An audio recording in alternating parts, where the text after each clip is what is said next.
안녕하세요. 일상 IT, 출근길 IT 소식입니다. 오늘 벌써 1년이 지났네요. 24일 금요일 크리스마스 이브가 됐습니다. 오늘 출근하시는 분들도 계실 텐데 아무쪼록 출근길 조심하셨으면 좋겠고요. 오늘 건강한 하루 맞이하셔야죠. 발음이 아침부터 새기 시작합니다. 자, 오늘 첫 번째 이야기는 베스킨라빈스 이야기입니다. 베스킨라빈스 31. 저도 너무나 좋아하는 브랜드이기도 한데 이 베스킨라빈스도 드디어 제페토에 진출을 했다라는 소식이에요. 이번 달은 요식업체들의 제페토 진출이 유난히 많습니다. 겨울이라 그런 것 같기는 한데 이디야가 윈터 카페를 차렸었고 스타벅스 같은 경우에는 산타 마을을 만들었었죠. 스타벅스라는 이름이 붙어있진 않는데 제페토 들어갔을 때 산타 마을이 보이는 거 들어가시게 되면 스타벅스예요. 스타벅스는 이번에 포토부스도 잘해놔서 굉장히 멋진 모습들을 연출하게 됐었습니다. 자, 그리고 베스킨라빈스가 올라왔습니다. 이렇게 멋진 공간이 차려져 있길래 저도 들어가 봤어요. 제페토 들어가 봤는데 일단 이름은 베라팩토리로 되어 있고요. 베라팩토리라는 말처럼 여기서는 그 유저들이 베스킨라빈스의 디자인이 된 옷도 입을 수 있고 아이스크림으로 변신도 할 수 있다라고 합니다. 제가 관심 갔던 부분은 뭐였냐면 커머스와 연결이었었어요. 그러니까 월드맵 내에 키오스크가 있어서 이 키오스크를 통해서 할인 쿠폰을 발급받거나 할인된 상품권을 구매할 수 있다는 얘기를 하더라고요. 그런데 이게 제가 아무리 봐도 못 찾겠습니다. 제가 못 찾은 것일 수도 있으니까 혹시 여러분들께서 찾으신 분들은 얘기를 한번 해봐 주세요. 이게 나중에 된다는 얘기인지 모르겠는데 이 베라 팩토리에 들어가서 보게 되면은 케이크 제조기가 작동하는 건 되고 숲에서 아이스크림을 찾아보라는 것도 되고 케이크 완성 이런 것들도 됩니다. 그리고 여기 안에서 키오스크를 통해 가지고 어 가장 간단하게 쿠폰 같은 걸 좀 받을 수 있게 그렇게 연동을 시켜놨어요. 근데 상품권 구매까지는 제가 못 봤는데 이거는 언론에 먼저 노출을 시키고 나중에 올라오는 게 아닌가 싶습니다. 지금 보고 있거든요. 알 수가 없어요. 그 만든 거는 괜찮았다죠. 원래 이 소식을 제가 준비했었을 때에는 이것까지 좀 같이 보여드리고 싶었었는데 좀 아쉽게 됐다. 그 부분 딱 놓쳐버렸었네요. 그리고 자기 들어가서 보는데 스타벅스는 나와 있거든요. 스타벅스는 예쁘게 포즈를 취할 수 있는 게 나와 있습니다만 아쉽게도 이렇게 나와 있는데 이게 네네 스타벅스죠. 스타벅스 같은 경우에 나와 있는데 아쉽게도 베스킨라빈스는 나와 있지는 않아서 그게 조금 아쉽네요. 뭐 어쨌든 크리스마스에 조금 더 사용을 해봐야 될 것 같습니다. 오프라인에 연결이 된다고 하면 처음일 것 같아서 소식을 좀 준비했다라는 것들 앞으로는 준비하겠다 이렇게도 봐야겠네요. 자, 두 번째입니다. 이거 참 기다렸던 소식이기도 한데 AI 챗봇 니루다 기억하실지 모르겠습니다. 이 챗봇이 너무나도 사람처럼 대화가 가능한 챗봇으로 유명했었어요. 그런데 이게 빅데이터를 무단으로 사용을 했었었죠. 윤리적인 문제가 있다라는 이야기를 나왔었다가 올해 초에 거의 뭐 출시 20일? 60일도 안 됐었죠. 한 달 정도 만에 서비스 종료에 들어갔었어요. 네, 사이트가 유지가 되고 있습니다. 저도 사이트에 들어가서 한번 인사를 다시 나눠봤고요. 루다랑 친구하기를 누르게 되면은 잠깐만. 페이스북 채팅창이 열리게 되면서 거기랑 친구 맺기가 돼요.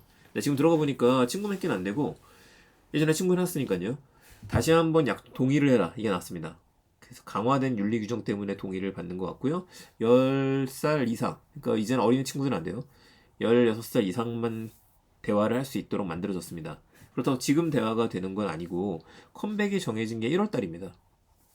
1월 11일에 다시 돌아오게 돼서 지금 베타 테스터를 3,000명 정도 모아서 들어갈 계획이라고 해요. 그 좀 이미 모았나 싶었었는데 그건 아니라서 제가 들어가 보니까 베타 테스터 신청이 됩니다. 그래서 바로 신청을 해놨습니다.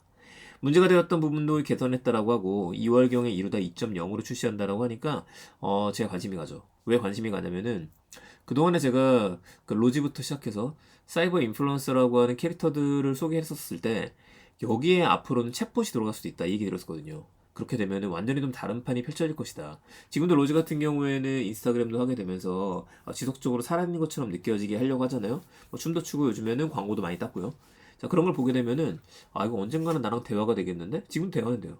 지금 대화 같은 경우 인스타그램에서 댓글 나는 수준이밖에 되진 않죠. 근데 이런 식으로 진행이 된다. 그럼 여러분들만의 진짜 친구가 될 수 있을 테니까 챗봇이란 것도 대단한 게 어차피 우리가 소통하는 수단이 카카오톡을 쓰고 챗봇을 쓰면 채팅을 합니다. 그렇기 때문에 오히려 더 자연스럽게 접근할 수 있는 수단이 될 것 같고요. 이러다 이 친구 같은 경우에도 내년에 조금 더 예전과 같이 그런 논란이 없다라고 한다라면 뭐 얼마든지 메타버스 시장에서 사이버 인플루언서로 활동을 할 수도 있겠죠. 그쪽도 좀 기대가 돼요. 그래서 내년을 좀 지켜보는 걸로 하시죠. 자, 제가 로즈 이야기를 듣던 것처럼 마지막 로즈 얘기입니다. 핫한 사이버 인플루언서 로즈. 하반기부터 신한 라이프 생명을 필두로 해서 GS 리테일과 계약도 맺었었죠. 자, 이 로즈를 제작한 곳이 사이더스 스튜디오 X입니다. 그 이곳의 100% 경영권을 가진 곳이 로커스라는 곳이에요. 근데 여기를 네이버 웹툰에서 인수한다라고 합니다. 그래서 정확하게 얘기하면 로지를 제작하는 회사의 경영권을 50% 정도 가지게 된 겁니다. 자, 이게 로커스라고 하는 회사고요. 사이더스 로커스라고 써있죠. 이전부터 여기는 그 로지만 볼 게 아니라 다양한 애니메이션을 만들던 곳이에요. VF 스튜디오 갖고 있고 사이더스 애니메이션도 갖고 있고 이게 빨간 구두인가 그렇죠. 사이더스 픽처스도 갖고 있었고요. 이 회사를 통째로 가지고 간다. 로지만 볼 게 아니다 라고 보셔야 될 것 같습니다. 자, 눌러보게 되면은 지금 커퍼레이션 나왔고요. 뉴스에 대한 것들 나왔고 이런 것들 하고 있다라고. 잘 만든 것 같아요. 보게 되면 로커스가 삼성전자 액션허스의 브랜드 애니메이션 제작했다는 얘기도 나오고 라이프 광고 모델 유미의 세포들 애니메이션 맞아요. 이것도 유미의 세포들 티빙 오리지널 유니의 세포들이라고 이야기를 하지만 웹툰이 원작이죠. 자, 요 같은 경우에 애니메이션을 제작하기로 했습니다. 그전에도 끈끈했었었는데 이번 인수를 통해서 그래서 그 생각을 할 수 있을 것 같아요. 아, 이렇게 인수하게 되면 무슨 일이 벌어지게 되는 걸까? 네이버 웹툰이 메타버스에 진출한다 이런 기사들도 있기는 한데 그건 좀 나중에 일일 것 같고요. 네이버 웹툰이 하나하나 실사화되는데 현실화되는데 애니메이션화되고 이제 입체감 있게 나오는데 2D에서 3D로 나오는데 굉장히 본격적인 역할을 할 만한 회사가 로커스다. 그 웹툰에 앞으로 더 많이 성장할 거를 지켜보는 재미가 있을 것 같습니다. 네, 오늘 크리스마스 날 오전에 들려드리는 IT 트렌드 소식이었습니다. 로지 네이버 웹툰에서 인수했다는 소식. 이거 로지만 인수한 게 아니라 로커스라는 거 기억해 주시고요. AI 첫 친구 이루다라고 하는 이 친구가 1월 11일에 돌아온다. 그러니까 지금 베타 테스터 중이니까 방송 들으시면서 궁금하신 분들은 이루다 챗봇 검색하시고 난 다음에 저처럼 친구 맺기 미리 해놓으시고 베타 테스터 신청해 놓으시면 될 것 같습니다. 베스킨라빈스 제페토에 진출했다는 소식. 오프라인과의 연계점이라는 얘기가 나왔었는데 조금 아쉽다. 다시 얘기 드리지만 제가 발견하지 못한 거라고 한다면 주변에 베스킨라빈스 이거 진행하셨던 분들 계시면은요. 제가 잘 모르겠으니까 어떤 식으로 되는지 한번 알려주시면 좋을 것 같습니다. 네, IT 트렌드에 대한 이야기들 오늘 소식은 여기서 마치도록 하겠습니다. 크리스마스 잘 보내시고요. 저는 다음 주에 뵙도록 하겠습니다. 감사합니다. 일상 IT였습니다.